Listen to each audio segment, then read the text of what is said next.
2023 La Liga, Barcelona versus Real Madrid, Barcelona 1-2 Real Madrid. গত কয়েকটি ম্যাচে বার্সেলোনা বিশেষ শক্তিশালী হয়েছে। উদাহরণস্বরূপ 26 অক্টোবর 2024 তারিখে বার্নাবিউতে 4-0 ব্যবধানে রিয়ালকে হারিয়েছে। রিয়াল মাঝে মাঝে জিতেছে, উদাহরণস্বরূপ এপ্রিল 2024 ও জানুয়ারি 2024, কিন্তু ঘরোয়া ধাঁচে তাদের নিয়মিতভাবেই বড় ব্যবধানে হারার ঘটনাও হয়েছে। একই সঙ্গে লক্ষ্য করা যায়, বেশ কিছু ম্যাচে গোল বেশি হয়েছে, প্রতিদ্বন্দ্বিতার লড়াই তীব্র হয়েছে, যেমন 5-2, 4-0। রিয়ালের রক্ষণ সংক্রান্ত দুর্বলতা মাঝে মধ্যে বেড়ে গেছে, বিশেষ করে এমন ম্যাচগুলোতে যেখানে বার্সেলোনা বেশি গতি ও আক্রমণ ভিত্তিক ফুটবল খেলেছে। ম্যাচের গুরুত্ব যেহেতু বেশি, ফলও খুবই পরিবর্তনশীল। সাধারণ জয় হার নয়, বড় ব্যবধানে জয়ও এসেছে। তাই জয়লাভ একদিকে ভালো হলেও পরবর্তী প্রস্তুতি ও মনোবল গুরুত্বপূর্ণ। আপডেট পেতে স্পোর্টস 24 চ্যানেলের সাথে থাকুন। কোনো বিষয়ে ভিডিও পেতে চাইলে কমেন্টে জানান আর লাইক করে নতুন ভিডিও দেওয়ার জন্য উৎসাহিত করুন। রিয়াল মাদ্রিদ ও এফসি বার্সেলোনার সাম্প্রতিক 5টি বা প্রায় তাই এল ক্লাসিকোর ফলাফল ও কিছু বিশ্লেষণ দেওয়া হলো।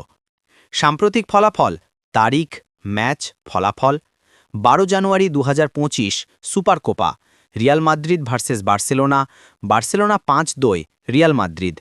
26 October 2024 La Liga, Real Madrid versus Barcelona, Barcelona 4-0 Real Madrid. 21 April 2024 La Liga, Real Madrid versus Barcelona, Real Madrid 3-2 Barcelona. 14 January 2024 super Copa, Real Madrid versus Barcelona, Real Madrid 4-1 Barcelona. 28 October 2023 La Liga, Barcelona versus Real Madrid, Barcelona 1-2 Real Madrid. গত কয়েকটি ম্যাচে Barcelona বিশেষ শক্তিশালী হয়েছে। উদাহরণস্বরূপ 26 October 2024 তারিখে বার্নাবিউতে 4-0 ব্যবধানে রিয়ালকে হারিয়েছে। রিয়াল মাঝে মাঝে জিতেছে, উদাহরণস্বরূপ এপ্রিল 2024 ও জানুয়ারি 2024, কিন্তু ঘরোয়া ধাঁচে তাদের নিয়মিতভাবেই বড় ব্যবধানে হারার ঘটনাও হয়েছে।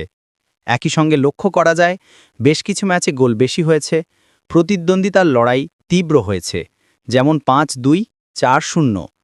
রিয়ালের রক্ষণ সংক্রান্ত দুর্বলতা মাঝে মধ্যে বেড়ে গেছে, বিশেষ করে এমন ম্যাচগুলোতে যেখানে বার্সেলোনা বেশি গতি ও আক্রমণ ভিত্তিক ফুটবল খেলেছে।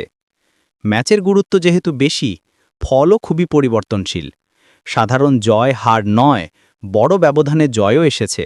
তাই জয়লাভ একদিকে ভালো হলেও পরবর্তী প্রস্তুতি ও মনোবল গুরুত্বপূর্ণ।